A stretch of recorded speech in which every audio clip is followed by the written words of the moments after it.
On the drums, we got Mr. Ralph Roll. Woo! On the bass guitar, and what a vocal, Mr. Jerry Barnes. And let's hear for the main man himself, the legendary Nile Rodgers. Thank you.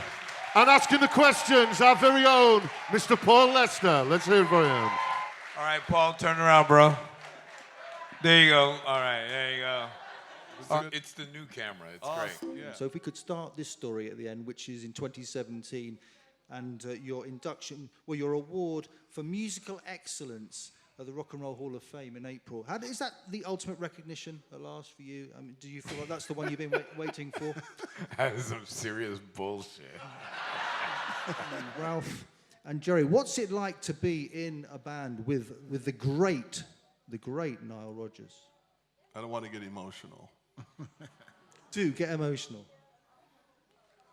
But Nile changed my life because there's not that many musicians that you get to play with. His rhythm guitar style is so unique and historic that,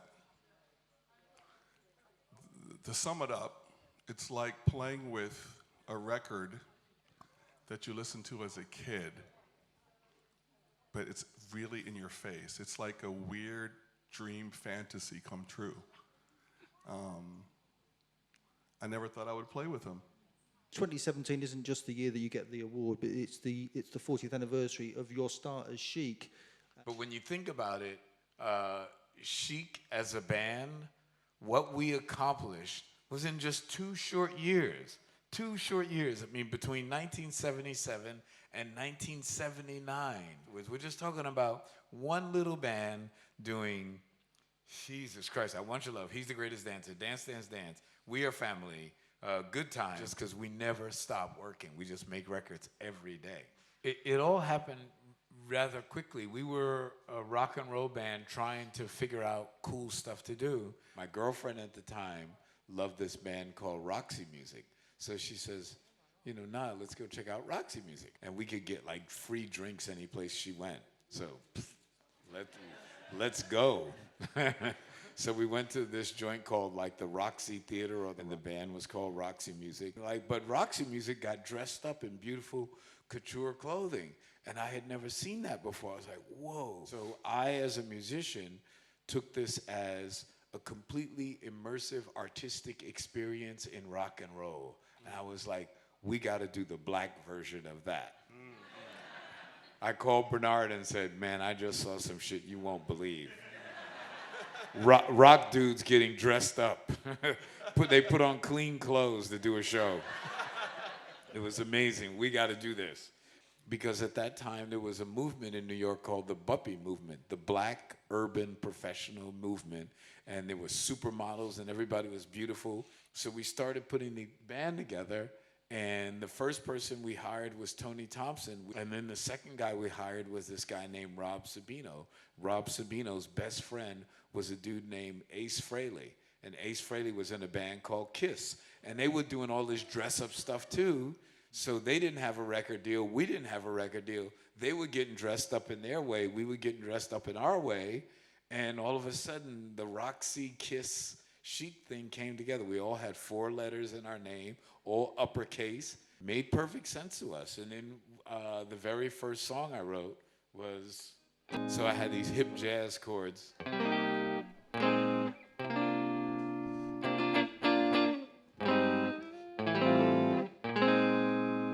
And I realized that to make it cool, I had to do something sort of simple. So I just wrote.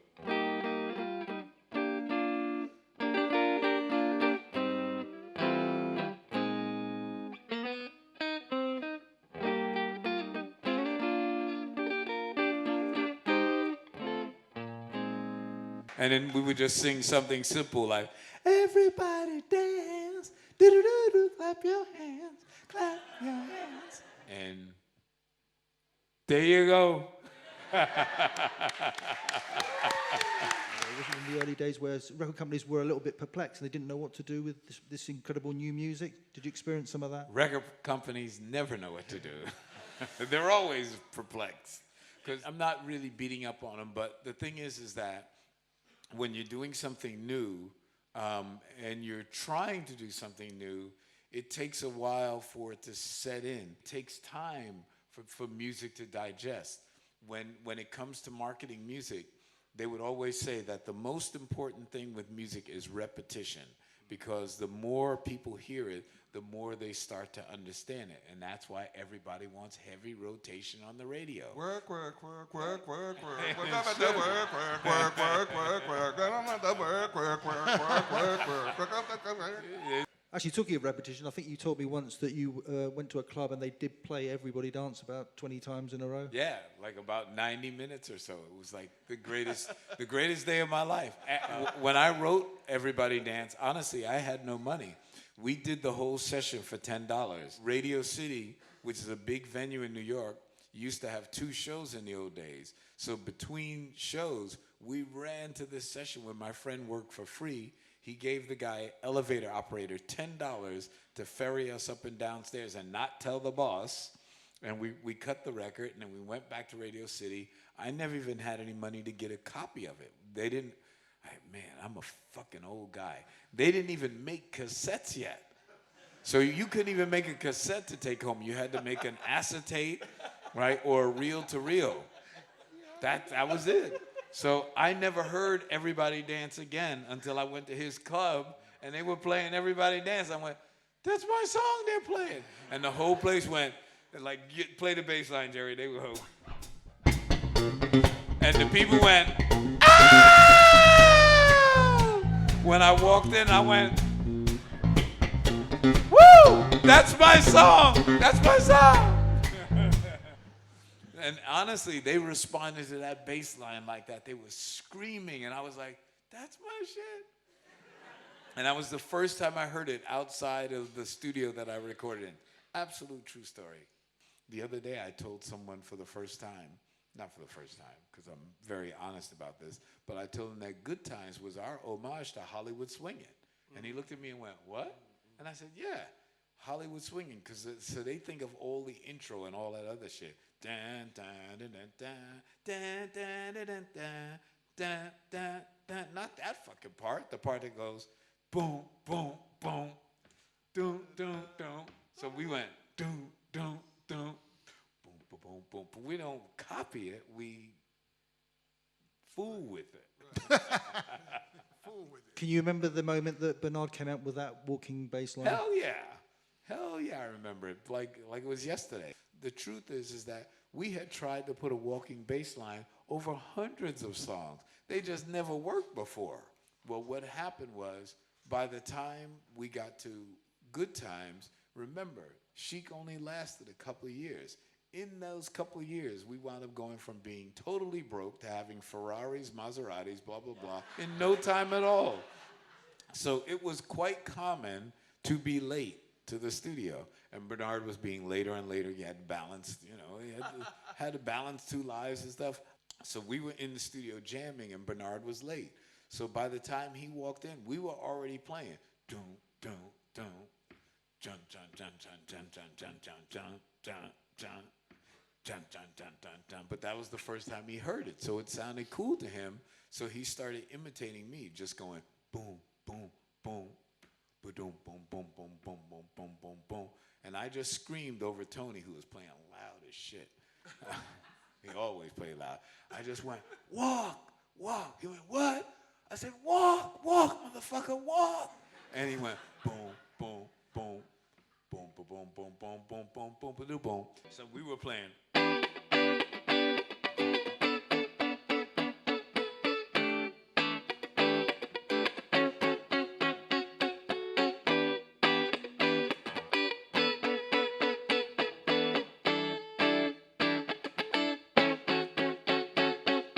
Bernard jumped to the 4 chord, a 16th note before us. And we were like, whoa, what the fuck was that? It was like, it shocked everybody in the band because we were so oriented to the 1.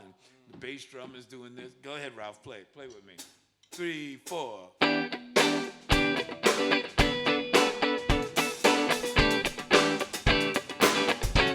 See, we're all one. Boom.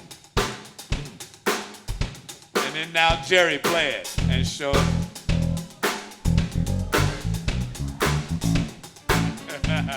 And I was like, whoa, that was so incredible. And it happened right on the spot. And I just screamed out to our engineer, Bob Clearmountain. I said, make it red, make it red.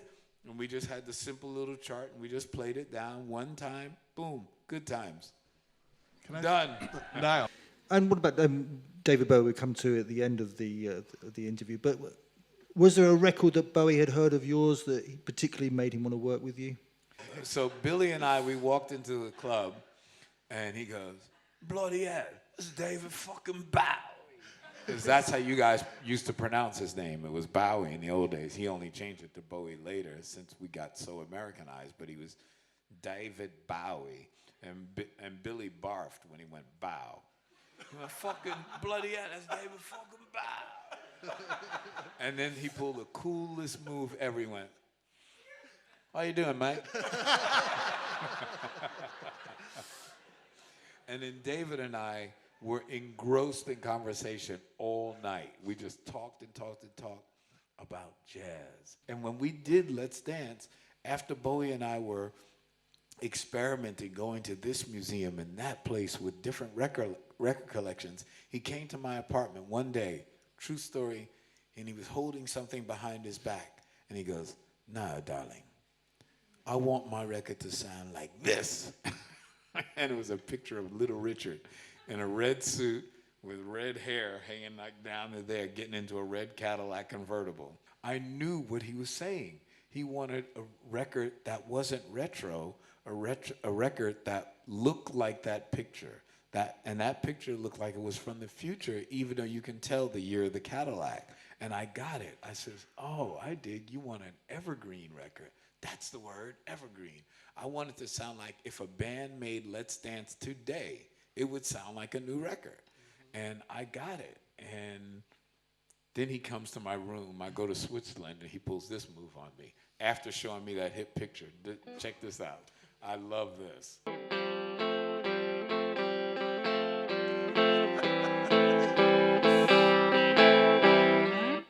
I go, what do you call that? He goes, Let's Dance. I said, David, if I play that shit, I come from dance music. I said, I'd have to turn in my black union card, man. I can't do that. So I said, can I do an arrangement? So I did, instead of going, or whatever, I went. And I knew he was into jazz, and I went.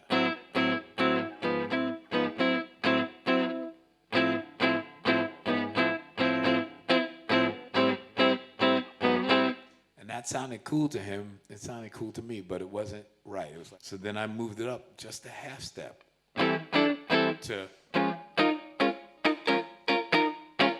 and it just got brighter. And that little bit of brightness, and then that,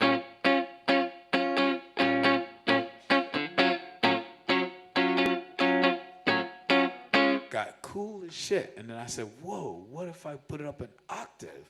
And I went.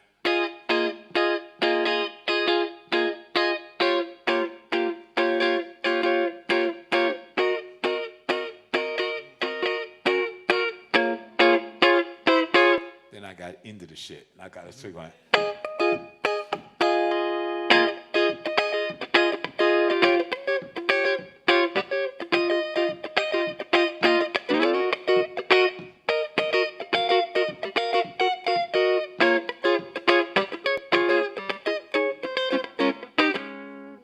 And David was like, whoa.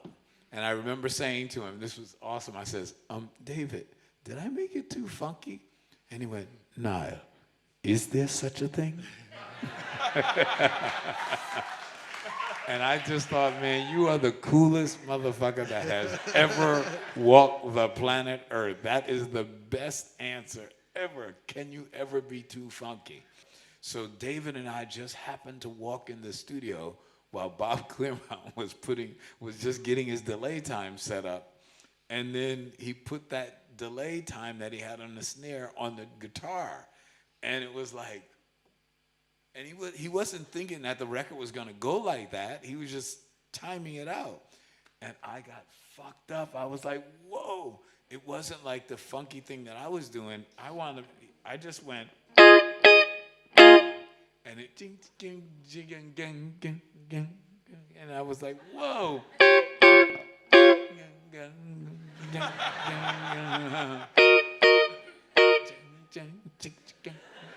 And it was like stereo panning and cyclo panning and doing all sorts of stuff.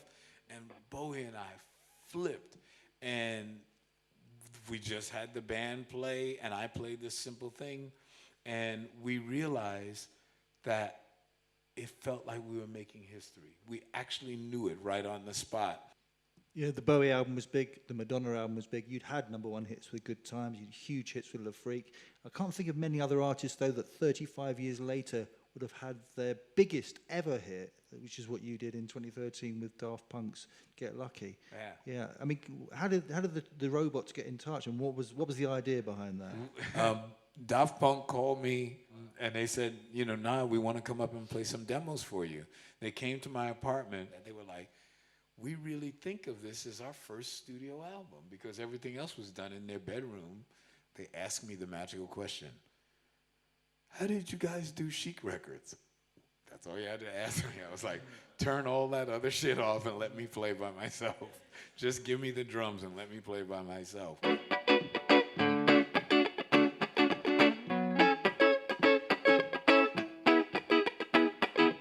But that's just the simple part. That's just the basic. Then I wind up.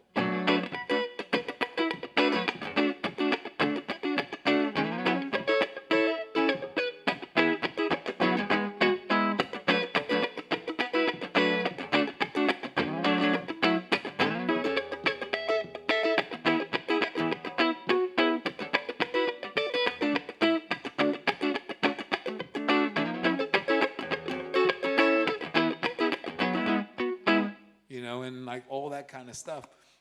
And then what Daft Punk did is they took every guitar track that I played, and when you listen to the album, they start pulling this one out and putting that one in and pulling this one out and pulling that one in. I played one song, and they were like, wow, that was great. Can you do that to this? And they gave me another song. I played that. Then they gave me a third song. They said, can you do that to this? I said, all right, motherfuckers, I got something to do. I got to go. I just had to go. I couldn't spend more time than that day. And I did 3 records, and all 3 of them made the album, Random Access Memories. And it's the first time I ever got a Grammy, and I got 3 in one night.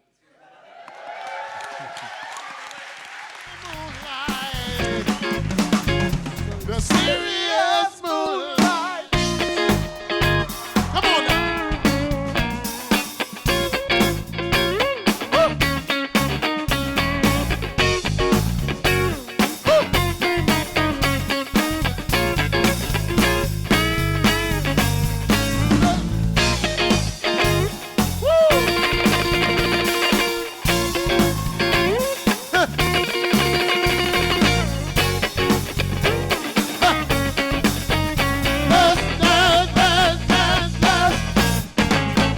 Dance.